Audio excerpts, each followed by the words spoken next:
Well, I consider this as a good opportunity to present our research findings, especially in a period like this.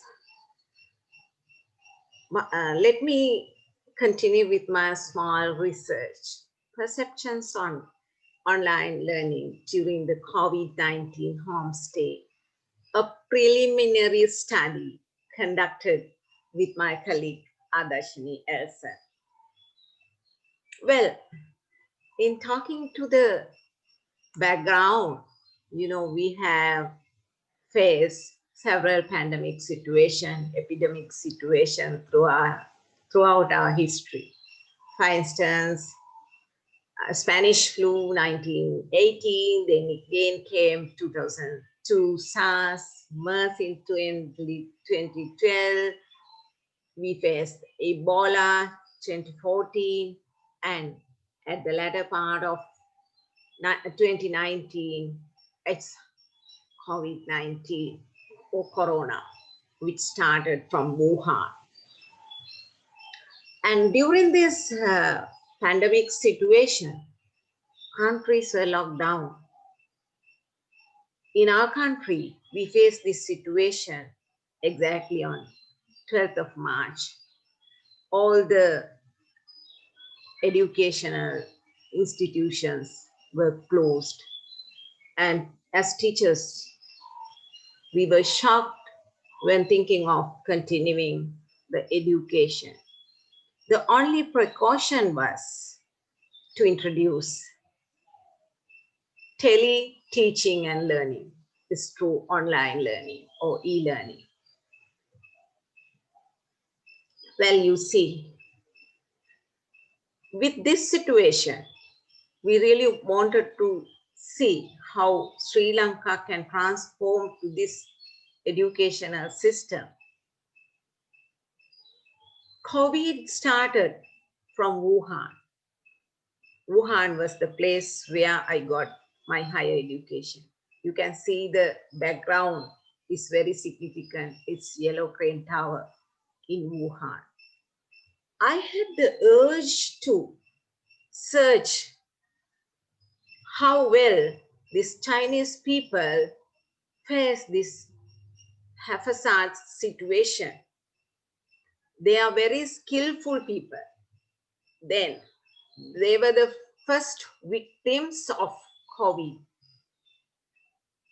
With that intention, I really wanted to have a kind of a survey to find out what factors affect online learning, with the objective of uncovering the extensive literature on developed countries, especially like Australia, England, then China, even in Japan. They started online learning and they say it was successful. So really we wanted to search for this. Based on this literature, we really wanted to categorize their attitudes and opinions, especially the teachers' attitudes, then the students' attitudes. Mainly, we wanted to know the practical constraint faced while they are conducting online sessions. Then make suggestions and recommendations to the relevant parties and stakeholders how to overcome issues in a pandemic situation like this. This was a research conducted for a long time, but for this particular occasion, I selected few research questions and make it as a small study, just a preliminary study with simple 4 research questions to identify the difficulties, constraints while conducting sessions and the teachers' opinions, what are their suggestions, and especially I wanted to find out the suggestions and the proposals given by the teachers as they are the people who face these situations, not the people who are in top places. So the top to bottom or bottom to top solutions are much more effective in solving problems. To find out the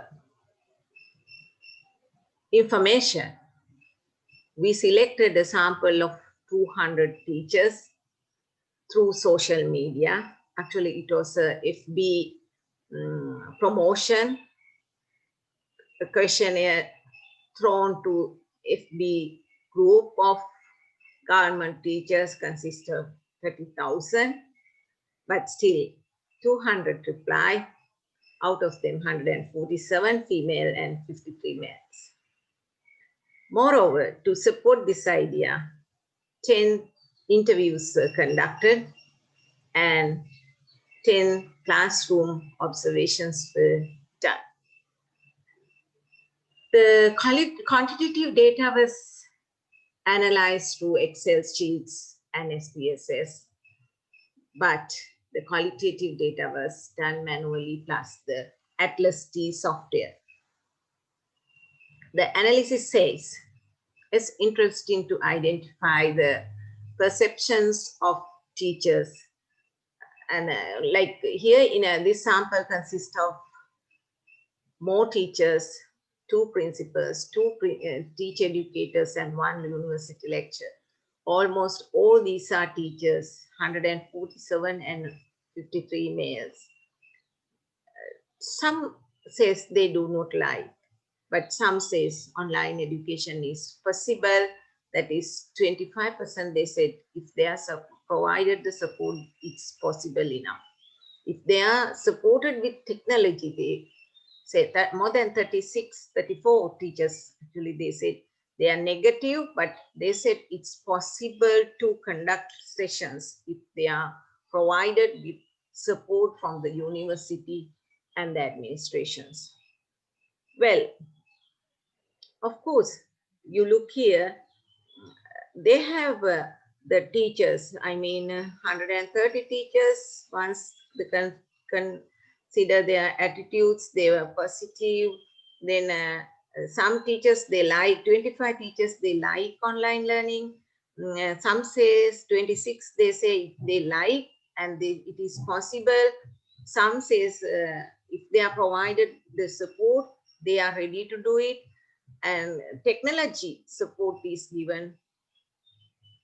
Almost 50% said it is a possible thing. Qualitative data, all these were content analysis through codes. Then we could find some patterns and major themes. And from the themes also, we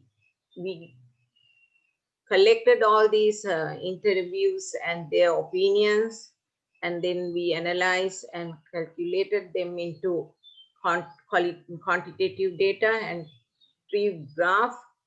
Once we consider this male and female, you see their perceptions. Majority say, they say that this is the one and only alternation, but they have kind of phobia once it comes to implementing stage. The female 77 teachers, they showed positive attitudes towards online learning. They are, of course, they are young people who just pass out from colleges of education. And the teachers, 5 males who did not like online education, was very old enough, government teachers from remote areas. Their issues was they were resistant to change. They said they have no idea of these new applications like Zoom, Teams, or Google Meet, etc.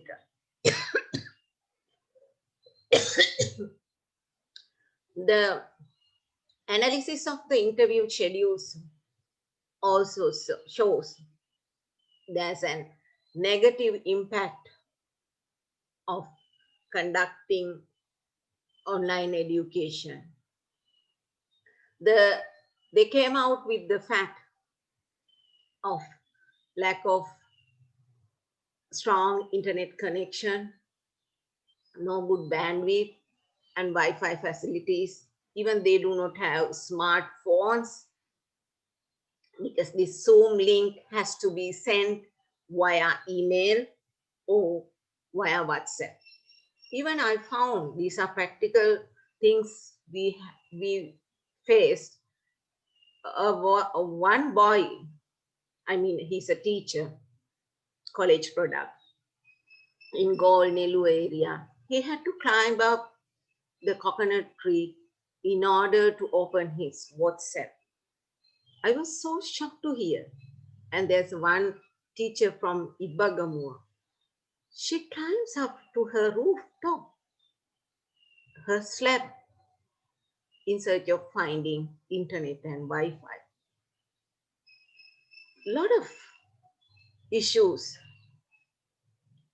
The 5% of people, they were strongly negative to the fact of promotion of online education in Sri Lanka. They were telling that there were eras where they did not have months and years of education and the kids were at home, but still they were able to recover all these issues once the school started. They said we would not use all these new applications and gadgetics. They will wait until the school starts. Once the school starts, they said they are competent enough in covering the syllabus and giving the relevant content. Well, out of this 200, all these show that 89% of people told that they are not used to these new applications. If they are provided with technology facilities and these service facilities, some kind of a training, and they said that they need a lot of time to prepare for online teaching learning process. They said they don't know how to schedule a meeting. They don't know how to share the screen, even how to check their students' learnings.